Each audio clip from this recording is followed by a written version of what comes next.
Hello, everyone. Bob here. Today I'm here to talk about my thoughts on the original Star Wars trilogy, both in 4K and in general. Of course, I'm old enough that I remember when these movies were simply Star Wars The Empire Strikes Back and Return of the Jedi without having to say Star Wars Episode 4 A New Hope or Episode 5 Empire Strikes Back and so on and so forth, when the actual uh, VHS cover just said The Empire Strikes Back. But that's neither here nor there, and don't get me wrong, I'm glad we've expanded Star Wars into bigger and more horizons, but it took some getting used to when I grew up on the old VHS tapes that I had just about worn out by the time the next release came. So it is what it is.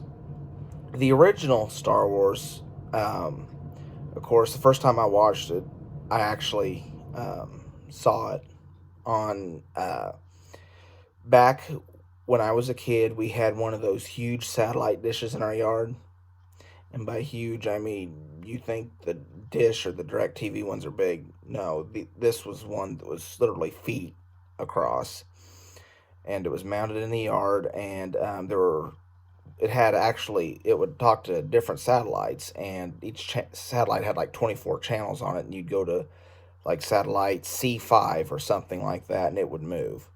Well, one of the channels that satellite got was now remember, I live in Northwest Missouri, was KTLA, and which is a California station, and they were showing Star Wars one night.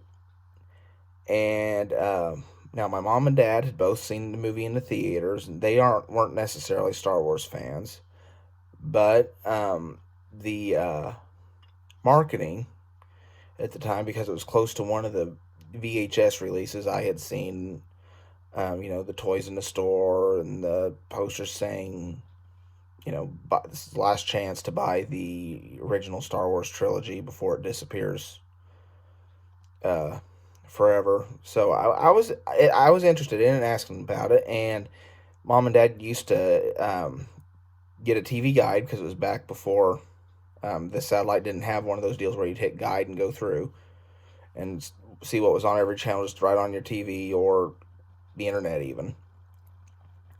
And they saw that the original was going to be on, and so they brought it up and shown me. And I've been a fan ever since you panned down over Tatooine and you saw the blockade runner being chased by the Star Destroyer. But no, that opening sequence there, of course, the crawl's iconic.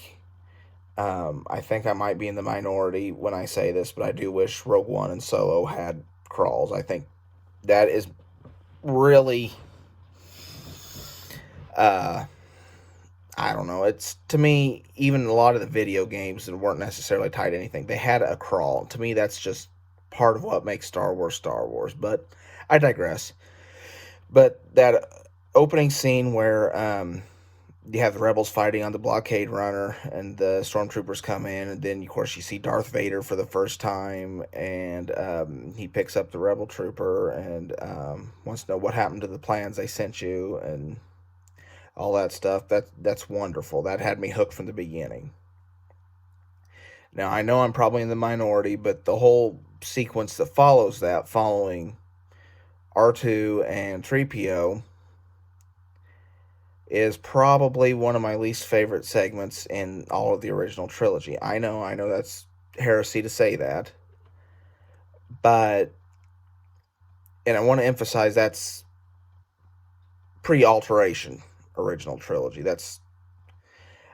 For some reason, that's always been a slow spot for me, especially when you consider about the time from the time Luke makes his first appearance on the Uncle Owen Aunt Beru's farm, all the way through there, the film picks up, and it seems like it moves faster and faster. And that always has, especially when I was a child, that seemed like a very slow spot in the film. But it didn't take away from the movie as a whole for me. I mean, a lot of movies have slow spots. That's just happened to be my least favorite spot in the film.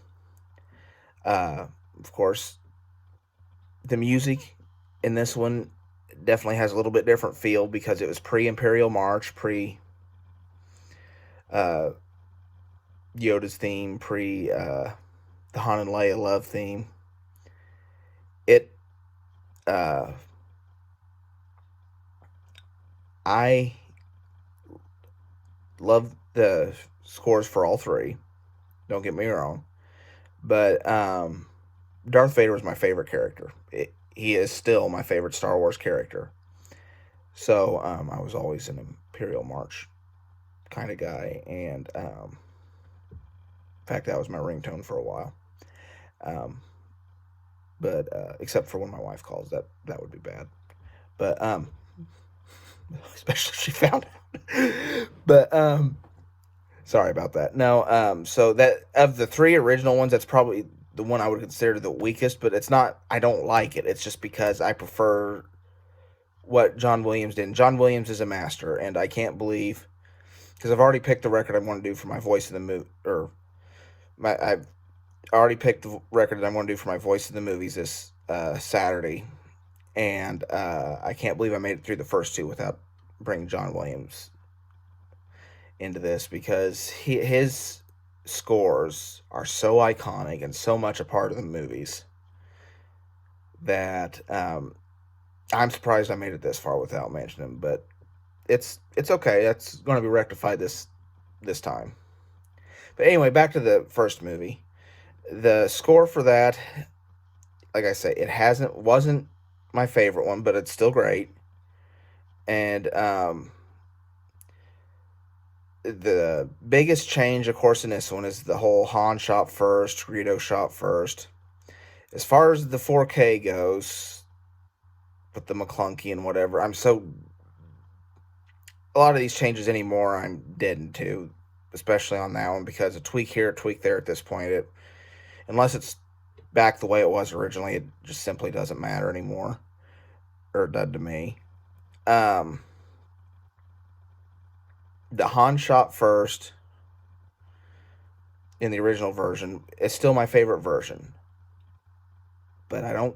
That to me was not as egregious or a deal breaker as a couple things that were altered in the other movies. But I digress.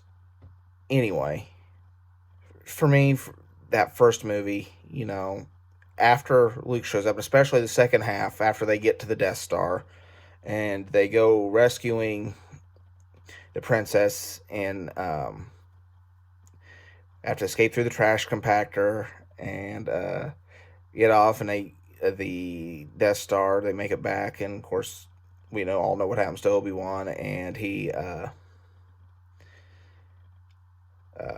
when he fights Darth Vader, and of course the attack on the Death Star later with doing the trench run and everything. All that is iconic, and there is a reason why I gave this film a 10 out of 10. But Empire blew me away the first time I saw it. After I taped A New Hope that night, the original Star Wars, and I watched it. Of course, I fast forwarded through the commercials, but now that I've had the fire, I would love to have that videotape back and commercials and all.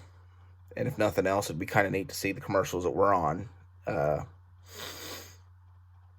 Man, 25 years ago. That's hard to believe. But not too long after that, a couple months after that, Mom and Dad surprised me. They'd bought me the VHS set that was and then I put that in. That was the first time I had seen Empire or Jedi. And of course, Empire blew me away. The sequences on Hoth with the Wampa Ice Monster, with the Battle of Hoth, the whole thing. I just loved that sequence. And of course, the Imperial March, as I stated earlier, thumbs up. I know it's weird that I'm a farmer and a country boy, but I don't like snakes. So that is the one drawback I have of The Empire Strikes Back. And that is something that you see a lot more snakes, or they're a lot more noticeable in the 4K version. That's really the only thing I don't like. And that's really the only uh, thing that I would change if it were me. But I get why they did it. It's a swamp, it makes sense. Of course, it's also an issue I have with Raiders of the Lost Ark, but I'm not doing that film right now. But I get why they did it. It's makes sense from a narrative standpoint, but I'm not a snake person. Uh, Yoda, I much prefer puppet Yoda to CGI Yoda. Although the puppet work in Episode One, when they did change that didn't bother me any.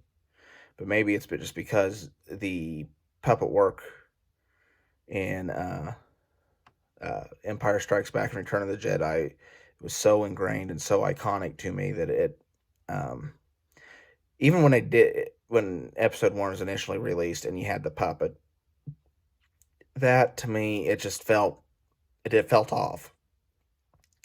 I mean, that puppet never really jived for me. It looked enough different that I wasn't I mean, I get that he's supposed to be, you know, 30 plus years younger, but it just, for some reason, that puppet never worked for me. But anyway, back to Empire. Um, Yoda and the training, of course, Han and Leia running from Vader for the asteroid field. And they go to Cloud City, and Lando, his friend, betrays him. Of course, he really doesn't have much of a choice, and he tries to help there at the end. But, and then, of course, you get the big reveal.